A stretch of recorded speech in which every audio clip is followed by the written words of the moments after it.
मोटे मोटे तौर पे सबको समझ भी आया और कुछ लोगों ने जो है उस पर काम भी किया, पर ये एक जीवंत परंपरा है ना, ये आज भी चल रही है। गीत आज भी गाए जाते हैं, पिथौरा के चित्र आज भी बनते हैं, नृत्य भी होता है और शिल्प भी होता है।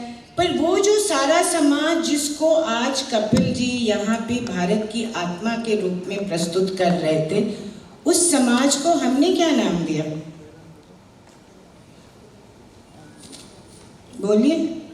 आदिवासी, वनवासी। और ये आदिवासी शब्द आया कहाँ से? हाँ,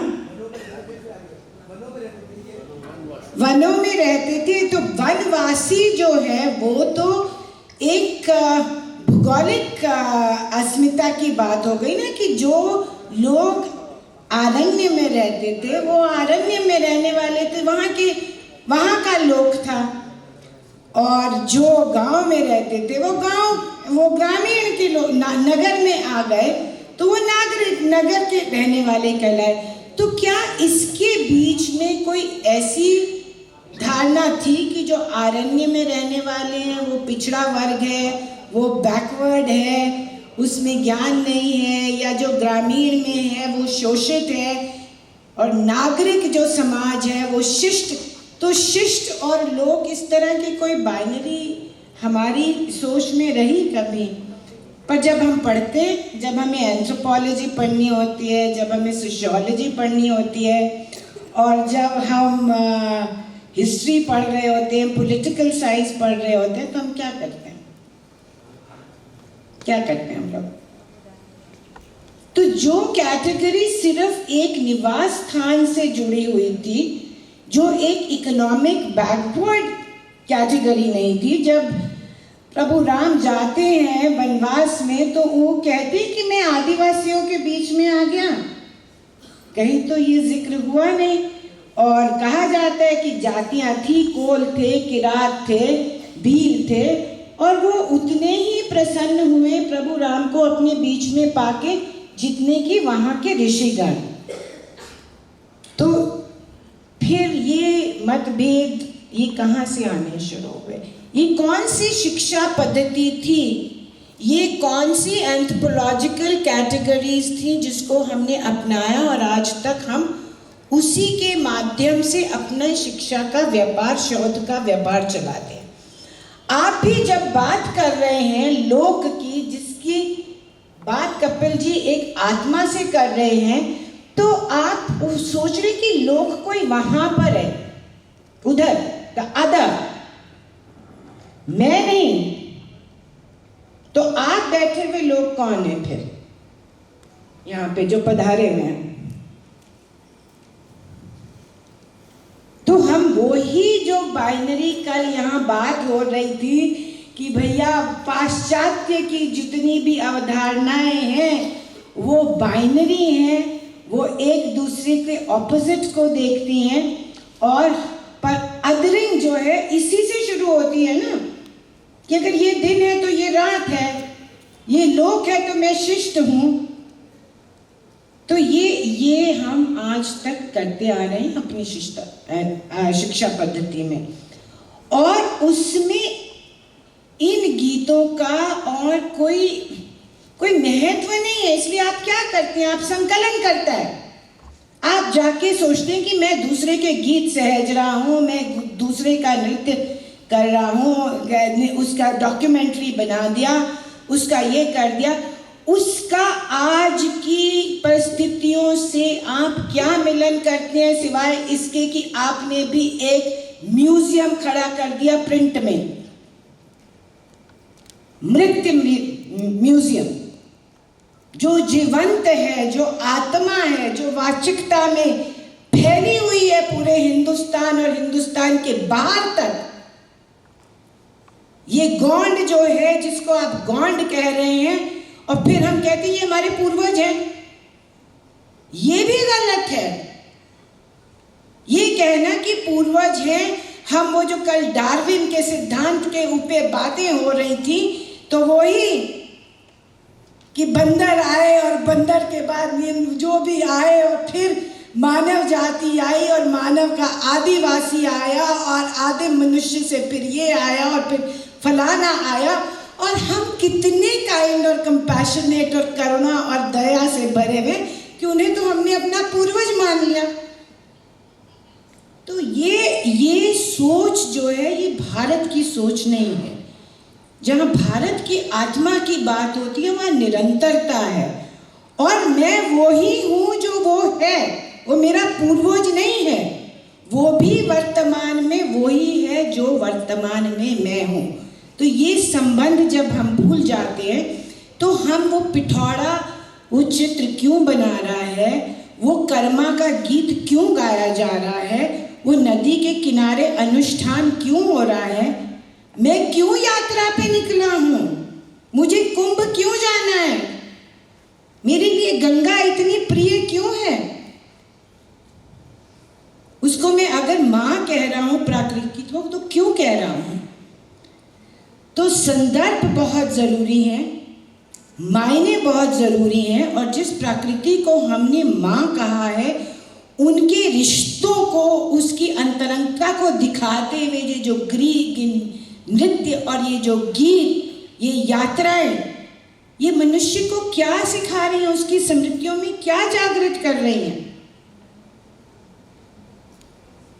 आप सब मन से खड़े होकर कितनी बार इस सभा में बोले हैं कि पृथ्वी मेरी माता है और मैं इसका पुत्र हूँ, तो मेरे दायित्व की बात आती है ना, अधिकार की बात नहीं है। और ये गीत वो ही आपको अपने दायित्व की याद तो दिलाते ही हैं, पर इनको ये है कि अगर आप नहीं सहेजेंगे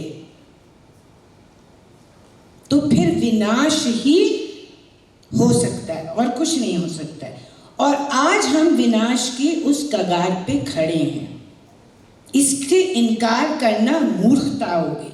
ये सोचना कि हमारी नदियां जो हैं वो दूषित नहीं हैं और कि हम जिम्मेदार नहीं हैं उस प्रदूषण के लिए, वो क्योंकि हमने जीवन पद्धति बदल दी। हमने कहा कि मैं उससे फर्क हूं जो प्रकृति की पूजा करता है, वो तो मेरी स्मृति में है, मेरी धरोहर है, और जो धरा गया वो भी तो मृत हो गया ना, उसको मेरे को इसीलिए म्यूजियम बनाना पड़ रहा है। एक परंपरा जो जीवंत परंपरा है उसी जगह में मैं जाके बोलता रहे म्यूजियम बनाऊंगा मैं, है ना, अनुष्ठान का म्यूजियम, देवता का म्यूजियम, इसका म्यूजियम, उसका म्यूजियम, और वही मैं अपनी संकलनों में कर रहा हूँ और वही मैं अपनी क्लास में पढ़ाते हुए कर रही हूँ, तो मैं शोध भी वही करवाऊंगी। तो छोटा सा बात कह के जो मैं ख़त्म करना चाहती हूँ, क्योंकि मैं चाहती हूँ आप लोग सवाल पूछें, वो बहुत बहुत ज़रूरी है।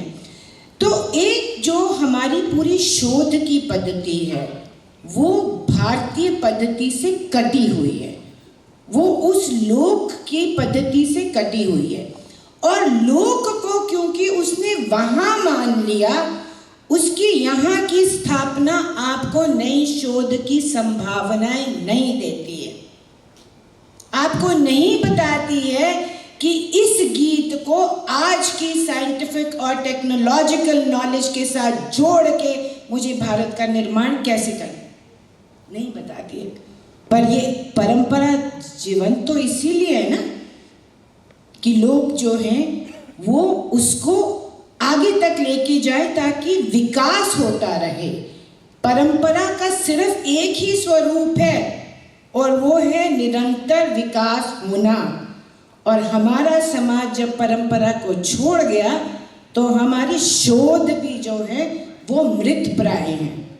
और वो मृत प्राय क्यों है? और खासकर मैं इसमें जो सोशियोलॉजी करते हैं, एंथ्रोपोलॉजी करते हैं, फोकलोर करते हैं, हिस्ट्री करते हैं, आप मुझे बताइए कि आपका उसमें एक्शन ओरिएंटेड शोध क्या है, अप्लाइड शोध क्या है, आपने जो पीएचडी की वो क्या योगदान दे रहा है भारत को आगे बढ़ाने में?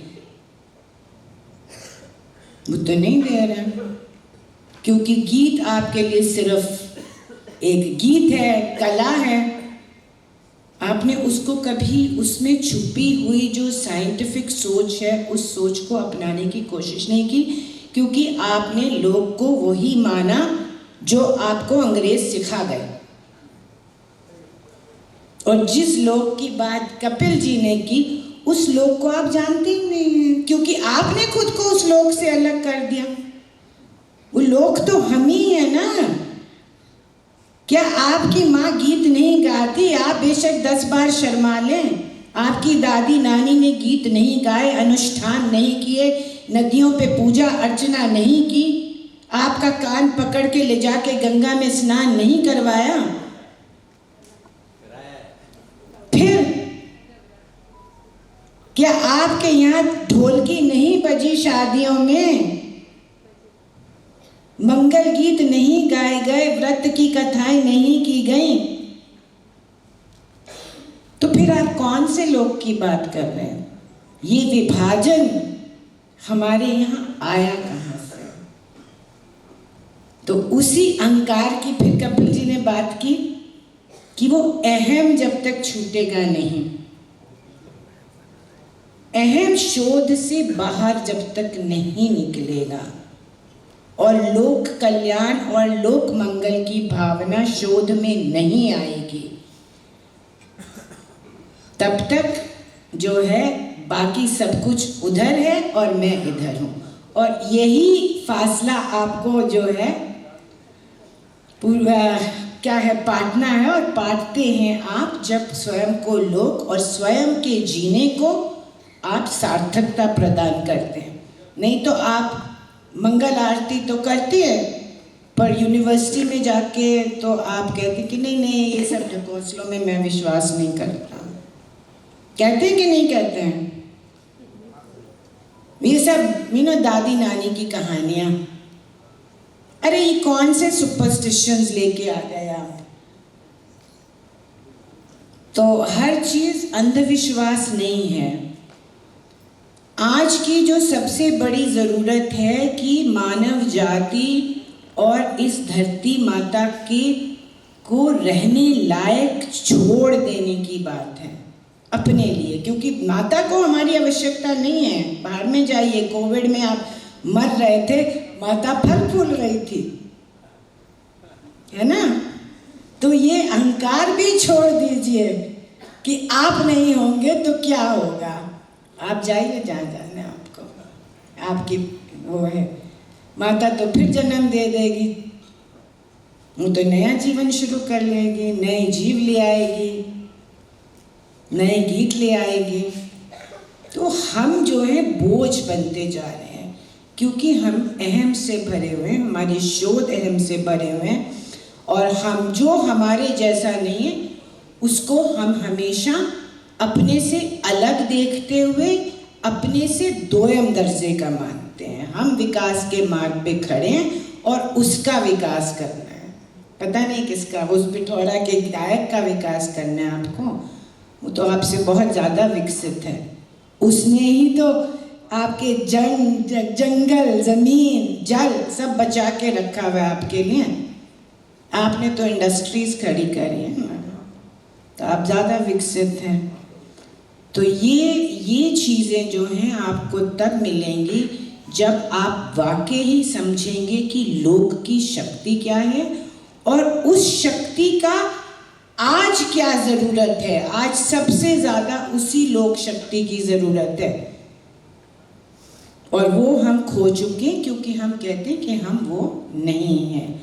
तो आप कहिए मिलके कि मैं ही लोक हूँ, और जो ज्ञान मुझे मेरी परंपरा से मिला है वो ही भारत को जिंदा रखेगा। तो मैं मानूंगी कि आपने जो कपिल जी ने कहा वो सार्थक हो आज की सभा के लिए। मानते हैं कि नहीं मानते हैं? तो मैं समाप्त करूं यहाँ पर। चलिए, सवाल आपके बहुत ज़रूर जवाब देंगे और चाहेंगे कि आप अधिक से अधिक सवाल पूछें।